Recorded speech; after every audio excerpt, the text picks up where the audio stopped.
আসসালামু আলাইকুম দর্শক, চলে আসলাম নতুন আরেকটি ভিডিও নিয়ে। দর্শক, আজকের ভিডিওতে আমি আপনাদের সাথে ঠিক অল্প কিছু জিনিস শেয়ার করব, কিন্তু প্রত্যেকটা জিনিস খুবই গুরুত্বপূর্ণ হবে।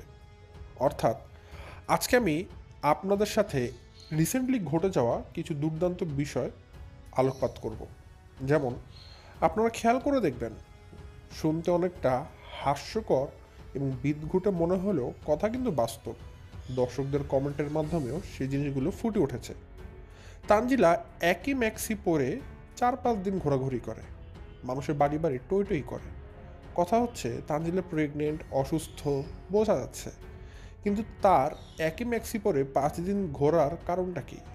কিছু মানুষকে তো এটাও কমেন্ট করতে দেখেছি, ম্যাক্সি পরে তো পরে ভালো কথা, তার পেটিকোটটা আবার বের করে রাখে। এটা আবার কোন ধরনের ফ্যাশন আমি জানি না। ওয়েস্টার্ন ফ্যাশন নাকি ইস্টার্ন ফ্যাশন নাকি সাউদার্ন ফ্যাশন নাকি নর্দার্ন ফ্যাশন, আসলে এটা কোন ধরনের ফ্যাশন আমি জানি না।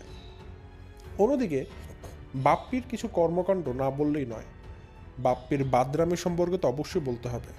আপনারা যদি খেয়াল করে দেখেন, বাপ্পি কিন্তু তার পুরো পরিবারকে নিয়ে চলে গেছে নিশিসহ তানজিলার শ্বশুরবাড়িতে, এবং সেখানে গিয়ে সবাইকে খাবার দাবারের ব্যবস্থা করা হয়েছে। খাবারগুলো রান্না করেছে তানজিলার শাশুড়ি একা হাতে, কিন্তু খাবারগুলোকে সার্ভ করছে বাপ্পির নিজের হাতে এবং বলছে যার যত মন চায় খাও। সো বিষয়টা কিন্তু খুবই সিরিয়াস। কেন সেটা আমি ভিডিওর ভিতরেই আপনাদেরকে সব কিছু বুঝিয়ে বলবো। এবং স্বাদ অনুষ্ঠান মানে তো জানেন, যারা হিন্দু ধর্মাবলম্বী আছেন তারা সবাই জানেন। স্বাদ বলতে বোঝায়, আমি যতটুকু জানি, যে একজন হিন্দু নারী যখন গর্ভবতী হয় তখন তাকে বিভিন্ন রকম মুখরোচক খাবার বা মিষ্টি মুখ করানো হয়। এটা কি বলা হয় স্বাদ অনুষ্ঠান, আমি যতটুকু জানি। তো তানজিলা হিন্দুদের মতো এই স্বাদ অনুষ্ঠান করছে মুসলমান হয়ে, এবং কয়বার করছে? একবার নয়, দুইবার নয়, তিনবার নয়। যখনই সে নতুন কোনো মানুষ দেখে তখনই সে স্বাদ অনুষ্ঠান করতে বসে পড়ে এবং বেশি বেশি ভিউ কামাই করতে থাকে। Last but not the least, ফাতেহাকে নিয়ে তো অনেকেই বলেছিলেন যে ফাতেহা তার মাকে ভালোবাসে, ফাতেহা বাপ্পির মতো না, এই সেই হ্যান ত্যান। কিন্তু এখন আপনারা কি বলবেন যারা এই কথাগুলো বলেছেন? গিয়ে দেখুন না তিশা চ্যানেলে, ফাতেহা তিশার সাথে কীভাবে রিলস বানাচ্ছে, কসলাকসলি করছে, গাদাগাদি করছে, ফষ্টি নষ্টি করছে, কোমর দুলাচ্ছে। চেক করে আসুন না একবার। তাহলে আপনারাই বলুন, নিশির মনেও তার মায়ের প্রতি কতটুকু বা ভালোবাসা আছে। নিশির মা মারা গিয়েছিল 17ই ফেব্রুয়ারি কিংবা 17ই মার্চ হবে, 17 ফেব্রুয়ারি সম্ভবত, 17 ফেব্রুয়ারি মারা গিয়েছিল। তো সে জায়গায় আজকে হচ্ছে গিয়ে ধরে নিন 17ই মে, 3 মাসের মতো হয়ে যাচ্ছে। তো নিশি যেভাবে করে তিশার সাথে মিলে রিলস বানাচ্ছে, এটা কিন্তু আসলে কোনোভাবেই মানা যাচ্ছে না। আমি আপনাদেরকে দেখাবো, আপনারা নিজেরাই দেখে নিতে পারবেন। তো এগুলো নিয়ে দর্শকদের রিয়াকশানও আছে, সেরকম কিছু কমেন্টও দু একটা আমি পড়ে শোনাবো। তো দর্শক, আজকে খুব শর্ট ভিডিও দিব, খুব একটা বড় ভিডিও দিব না, কারণ টাইম লেন্থ করলে আমার নিজেরও সময় ব্যাকআপ করতে পরবর্তীতে সমস্যা হয়। সো আজকে শর্ট একটা সেগমেন্ট দিয়ে আমি ভিডিওটা শেষ করে দিব। সো অনুরোধ করবো, যেহেতু ভিডিওটা ছোটো থাকবে, পুরো ভিডিওটা দেখে নেবেন, সময় কম লাগবে এবং ডিটেলস জেনে যাবেন। সো বেশি কথা না বাড়িয়ে চলুন শুরু করা যাক আমার আজকের ভিডিও। ভিডিও শুরুতে বলে রাখি, আপনারা যারা নতুন এখন পর্যন্ত আমার চ্যানেলকে সাবস্ক্রাইব করে পাশে থাকা ছোট্ট বেল আইকনটা বাজিয়ে অল নোটিফিকেশন অন করেনি অবশ্যই করে দিবেন, আর যারা ভিডিওটা দেখছেন লাইক দিয়ে ভিডিওটি দেখা শুরু করবেন। দর্শক, আমি আমার ভিডিওর মূল কথা শুরু করে দেই। ভিডিওটা আজকে শুরু করব দর্শক আমি একটা কমেন্ট পড়ে। এই কমেন্টটা পড়ব ফাতেহার উদ্দেশ্যে। তো ফাতেহা কী করেছে আগে কমেন্টটা পড়ি, তারপর আমি আপনাদেরকে বলে ব্যাখ্যা করছি কী করেছে যার কারণে দর্শক এই কথাটা বলেছে। চলুন কমেন্টটা পড়ে আসা যাক। এখানে আঞ্জুম রহমান তিনি কমেন্ট করেছেন, নিশিত দেশে গেল ওর মা মারা যাওয়াতে, এখন দেখি পার্টি করছে। ইফাত আমানুল্লাহ তিনি আবার তাকে রিপ্লাই দিয়েছেন, এরা ভিডিও করা ভিডিও করে এর থেকে ইনকাম ছাড়া কিছুই জানে না। ঠিক আছে, এরা ভিডিও করা আর টাকা ইনকাম করা ছাড়া আর কিছুই জানে না। তো ইনি আবার এই রিপ্লাইটা দিয়েছে। তো এটা আমরা সবাই জানি। তো আমি একটু এক্সপ্লেন করে দিই দর্শক। নিশে এসেছে, আশাবার খুব ভারবার্তিকতা রাখছিল, দেখাচ্ছিল সে তার মায়ের মৃত্যুতে অনেক শোকা হতো। ঠিক আছে, তিশার সাথে কথা বলছে না, বাপ্পির সাথে কথা বলছে না। তো আমিও ভেবেছিলাম গত 2 দিন যে নিশি হয়তো এটা নিয়ে আপসেট তিশার উপর, বাপ্পির উপর, এর জন্য সে একটু গোমরা মুখে আছে। কিন্তু দিনকে দিন যত যাচ্ছে, যখন দেখছি যে এখন নিশিও শুরু করছে ভিউর জন্য, তখন বুঝতে বাকি নেই যে এটা সবাই এক। তিশার ইউটিউবের শর্টস ভিডিও ওপেন করবেন, দেখবেন নিশির সাথে তিশা যেভাবে করে ফিল্টার লাগিয়ে শর্টস ভিডিও দিচ্ছে, বোঝা যাচ্ছে নিশির এখানে সম্মতি আছে, নিশি আসলে ফুর্তিতেই আছে, নিশি তিশার সাথে এই সমস্ত ভিডিও করে খুব আনন্দই পাচ্ছে এবং নিশি এগুলো করতে যাচ্ছে। নিশি আর কি তিশাদের কাছ থেকে শিখছে, প্রমোশন নিচ্ছে এবং পরবর্তীতে নিশি এবার মালয়েশিয়াতে গিয়ে সেও ফেসবুকে পেজ খুলে ভিডিও দেওয়া শুরু করবে। ঠিক আছে, এটা খুব শীঘ্রই দেখবেন নিশি তিশাদের কাছ থেকে প্রমোশন নেবে। আজকে ইউটিউবটা যেরকম তিশা নিশির মাধ্যমে এসেছে, ঠিক একইভাবে নিশিও দেখবেন তিশাদের মাধ্যমে প্রমোশন নিয়ে ফেসবুকে দাঁড়াবে। দেখবেন তানজিলাদের বাসা যাওয়ার পরে নিশি যেভাবে করে ক্যামেরা ধরে ভিডিও করছিল, একটা মা মরা মেয়ে বা মা হারা মেয়ে এভাবে ভিডিও করতে পারে না মনে যদি ফুর্তি না থাকে। আমি একদম ওভারশিওর হয়ে বলছি দর্শক, নিশি বাপ্পি তারা তাদের মায়ের মৃত্যুতে বিন্দুমাত্র শোকাহত হয়নি। তারা খুব বাস্তববাদী। তারা তাদের মায়ের মৃত্যুর পর চিন্তা ভাবনা করেছে যে যাবার গিয়েছে, এখন আমরা আমাদের হকটুকু আমাদের যে যতটুকু পাই ভাগাভাগি করে নেব দুই ভাই বোন, এই চিন্তাতেই নিশি আছে আর কি। নিশির আসলে কোনো যায় আসেনি, বরং নিশির সাথে বাপ্পির সম্পর্ক ভালোই থাকবে, চিন্তা করে না দর্শক, ভালোই থাকবে। যাই হোক, পরবর্তীতে চলে আসি ম্যাক্সি কাহিনীতে। ম্যাক্সি কাহিনীটা কি দর্শক, প্রথমত বলে নেই, এটা আমার বলার কথা না, আপনারা ফেসবুক বা বিভিন্ন জায়গাতে তানজিলাদের কমেন্ট সেকশন দেখলে দেখবেন এই কথাটা অনেকেই বলেছে। সেটা কি, তানজিলা প্রেগনেন্ট, সে অবশ্যই দুর্বল থাকবে, উইকনেস কাজ করবে, এর মানে এটা নয় তাকে গোসল করতে বারণ করা হয়েছে, হাইজিন মেনটেন করতে বারণ করা হয়েছে। হ্যাঁ, যদি কেউ গোসল করতে না পারে এই গরমে একদিন, সে অ্যাটলিস্ট মুখ হাত ধুয়ে তার পরনের জামাটা তো বদলে নিতে পারে, যাতে করে ঘামের গন্ধ না আসে, অপরিষ্কার না থাকে। তানজিলা প্রেগনেন্ট হওয়ার পর থেকে সে আর কোনো কিছুতেই মনোযোগ দিতে পারে না। দিবে কীভাবে সারাদিন ভিডিও করলে? তো তানজিলাকে টানা 4-5 দিন একই ম্যাক্সিতে দেখা যায়। 4-5 দিন পর তার যদি মন চায় তখন সে আরেকটা ম্যাক্সি বদলে নতুন আরেকটা ম্যাক্সি পরে। তো একটা মানুষ এক ম্যাক্সিতে এতদিন কিভাবে থাকে, এই প্রশ্নটা দর্শকরা করেছিলেন, তা আবার গর্ভাবস্থায়।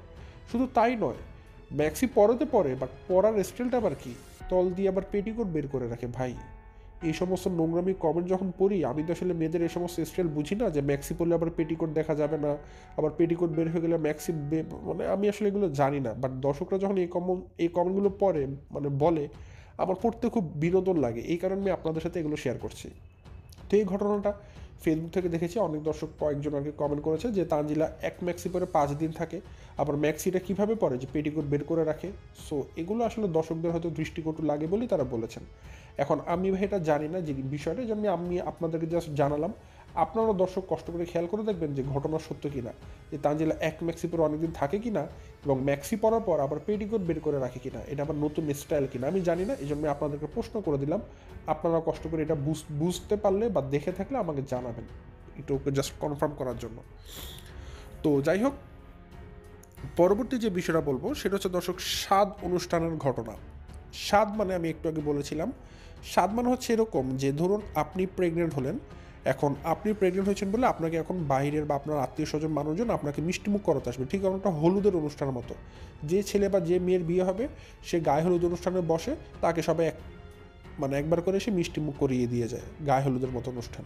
তো এটাকে বলে স্বাদ অনুষ্ঠান। সে এখন গর্ভবতী নারী, তাকে সব এখন একবার করে মিষ্টি মুখ করিয়ে দিয়ে যাবে, এটাকে স্বাদ অনুষ্ঠান বলা হয়। এবং এই অনুষ্ঠানটা হিন্দু ধর্মাবলম্বীদের খুবই প্রচলিত, যেটা আমাদের মুসলমান ধর্মে ইসলাম ধর্মে সেটা কিন্তু নেই। তো তানজিলা স্বাদ অনুষ্ঠান করছে। প্রথমত আপনারা খেয়াল করে দেখবেন যে এবার সে প্রেগনেন্ট হলো, প্রথমত সে বাপ্পি তিশা এসেছিল, তিশা মন খারাপ ছিল, কান্নাকাটি করছিল, ওই দিনের ঘটনাটা প্রথম স্বাদ ছিল। তারপরে তার ফুপি এসেছে, তার শ্বশুরবাড়ির ফুপি আর কি, সাকিবে, সেখানে একবার স্বাদ করলো। খালা আসলো, সেখানে একবার স্বাদ করলো।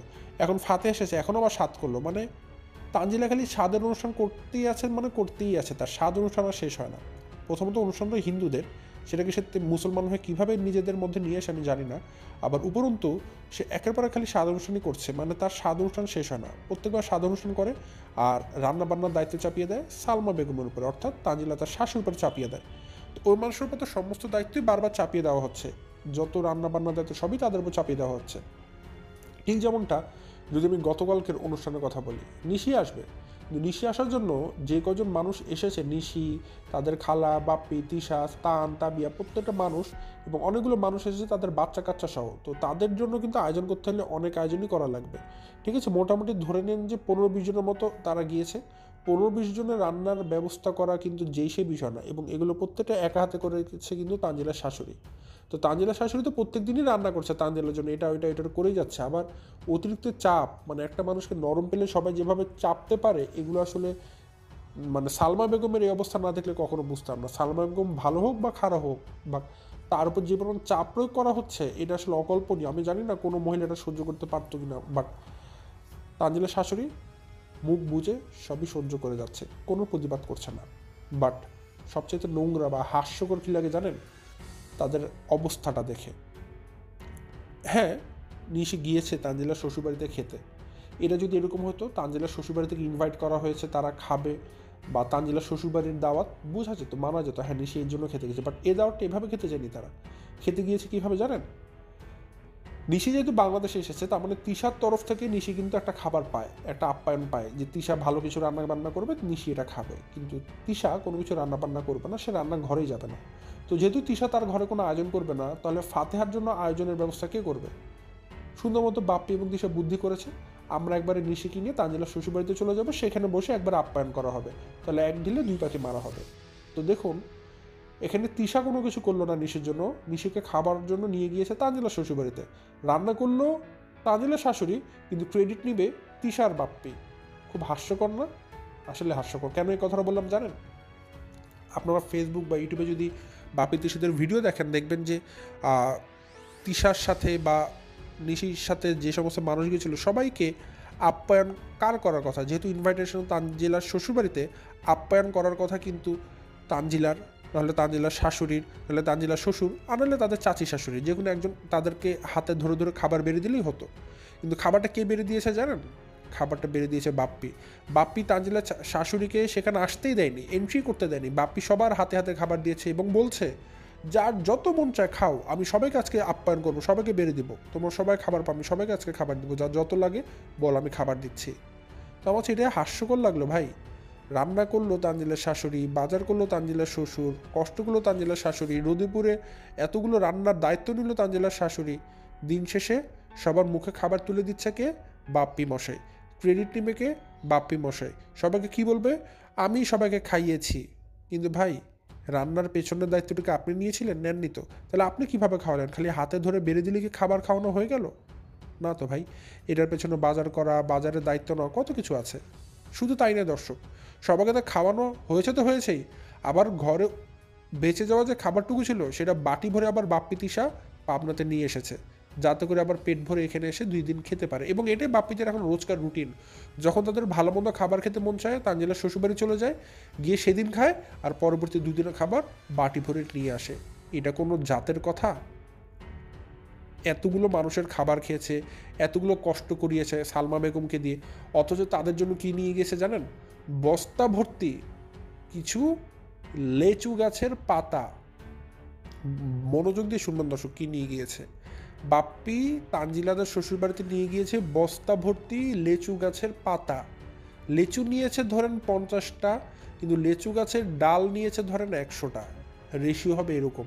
আমি বস্তা দেখে ভেবেছিলাম হয়তো বস্তা ভর্তি লিচু, কিন্তু তানজিলা যখন বস্তা ওপেন করলো, দেখলাম খালি বস্তা ভর্তি লিচু গাছের পাতা আর ডাল, ছাল বাকল। লিচু আর খুঁজে পাই না, চোখের মধ্যে আমার লিচু ধরে না। পরে দেখলাম অল্প কিছু লিচু এবং কিছু আম দিয়েছে, সম্ভবত 3-4 কেজি হবে আম। এত গাছ ভর্তি আম কিন্তু তানজিলার শ্বশুরবাড়িতে নিয়ে গিয়েছে মাত্র 3-4 কেজি আম। এই সামান্য কটা আম লিচুর বিনিময়ে সালমা বেগমকে দিয়ে মানে অমানুষের মতো শ্রম খাটানো হয়েছে। আমি মনে করি এটা আসলে কোনোভাবে মেনে নেওয়া যায় না। কিন্তু সালমা বেগম আসলে বলদ নাকি গরু নাকি খাসি না পাঠা আমি জানি না, তাকে যেভাবে খাটানো হচ্ছে সে সেভাবে খেটে যাচ্ছে। এই জন্য মানুষ তাকে আরও পেয়ে বসেছে, সবাই তাকে পেয়ে বসে আরও বেশি করে চাপাচাপি করছে। তাকে কিন্তু কোনো রিল্যাক্স দেওয়া হচ্ছে না, দিনকে দিন তাকে আরও চাপ প্রয়োগ করা হচ্ছে। তানজিলার যে নিজের দায়িত্ব, আপনারা খেয়াল করে দেখবেন, তানজিলা প্রেগনেন্ট হওয়ার আগে সে বিয়ে করে নতুন বউ ছিল, এই জন্য রান্নাঘরে যায় না। হলো প্রেগনেন্ট, এখন প্রেগনেন্সির জন্য রান্নাঘরে যায় না। প্রেগনেন্সি পর হবে বাচ্চা, বাচ্চাকে দুধ খাওয়াবে, এই কারণে সে রান্নাঘরে যাবে না। এবার আবার আরেকটা বাচ্চা নেবে, আবার রান্নাঘরে যাবে না। মানে তানজিলের জীবনটাই যাচ্ছে এভাবে আনন্দ ফুর্তি করতে করতে, কোনো কাজের বিনিময় ছাড়াই সে সংসার জীবন পার করে যাচ্ছে। তানজিলা প্রেগনেন্ট হওয়ার পর দেখবেন দর্শক, আমি মনে করি এরকম রহমত সবাই পায় না।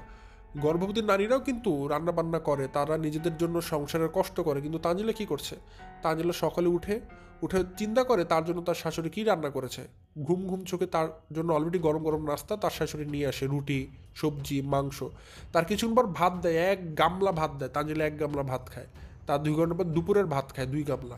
তারপরে আবার নাস্তা দেয়, আবার নাস্তা দেয়, আবার নাস্তা দেয়, সন্ধ্যায় আবার নাস্তা দেয়, ফ্রোজেন ফুড ভাজি করে দেয়। রাতে আবার 3 গামলা ভাত খায়। কখনো কখনো সাকিব বাইরে থেকে নিহারি, কাচ্চি, গ্রিল, নান, রুটি এগুলো নিয়ে আসে। আর লেট নাইটের ক্রেভিংস তো তানজিলা লেগেই থাকে। লেট নাইটের ক্রেভিংসের জন্য সে এক এক সময় এক একটা খাবার খায়। তো দেখুন, তানজিলাকে দেখলেই বুঝতে পারবেন খাবারের পরিমাণটা তানজিলার কম হচ্ছে নাকি বেশি হচ্ছে। এই বিষয়ে আমি কিছু বলতে চাই না, বাট একটা বিষয় বলতে চাই, প্রেগনেন্ট কিন্তু তানজিলা ভাই, প্রেগনেন্ট কিন্তু সাকিব না। কিন্তু যদি সাকিব আর তানজিলাকে পাশাপাশি রাখেন, মানে বলতেও আমার কাছে কেমন লাগে, দেখলে মনে হয় যেন সাকিব তানজিলার চাইতে বেশি অ্যাডভান্স লেভেলের প্রেগনেন্ট হয়ে গেছে। লজ্জা পাবেন না দর্শক, আমার কাছে তাই মনে হয়। কিন্তু ভাই কেন, কেন মানুষ এত বলে কেন ডায়েট করছে না, কেন জিমে যাচ্ছে না? সাকিব আসলে কি বলবো দর্শক, সাকিব যদি বোরখা পরে হাঁটতো, যে কেউ তাকে দেখে বলতো সে গর্ভবতী। খালি এখন জামা কাপড় পরে বলে সবে বুঝে এটা তো ছেলে, সে প্রেগনেন্ট কীভাবে হবে। বাট আসলে হাস্যকর লাগে সাকিবের অবস্থাটা দেখলে। তো যাই হোক, বেশি কিছু এখানে বলতে চাই না, সাকিবকে নিয়ে বহুত বলেছি, আর বলার কিছু নেই। বাট আজকে দর্শক শর্ট ভিডিও দিব বলেছিলাম, সো এই কটা বিষয় খুব শর্টভাবে আমি আপনাদেরকে জানিয়েছি। সো একটা জিনিস আপনাদের কাছে আমি জানার জন্য কোশ্চেন করেছিলাম যে তানজিলার ম্যাক্সি ঘটনা, সো এটা যদি আপনারা দেখেন বা দেখে থাকেন আমাকে জানাবেন কষ্ট করে, কারণ যেহেতু এটা আমি আসলে ফেসবুকের কমেন্ট থেকে যে দেখেছি, সো এটা আমার জানা নেই, আমি এটা বুঝিও না। সো এই ছিল দর্শক আমার আজকের ভিডিও। আজ বিষয়টা বাড়াচ্ছেন, এখান থেকে বিদায় নিচ্ছি। এবং আপনারা যদি কোনো ভিডিও দেখে আমাকে কোনো কন্টেন্ট দিতে চান অবশ্যই কমেন্ট করে জানাবেন, আমি আপনাদের দেওয়া কমেন্টের ভিত্তিতে অবশ্যই সেই ভিডিও দেওয়ার চেষ্টা করবো। সো আজ এখান থেকে বিদায় নিচ্ছি, সবাই ভালো থাকবেন, সুস্থ থাকবেন। আসসালামু আলাইকুম।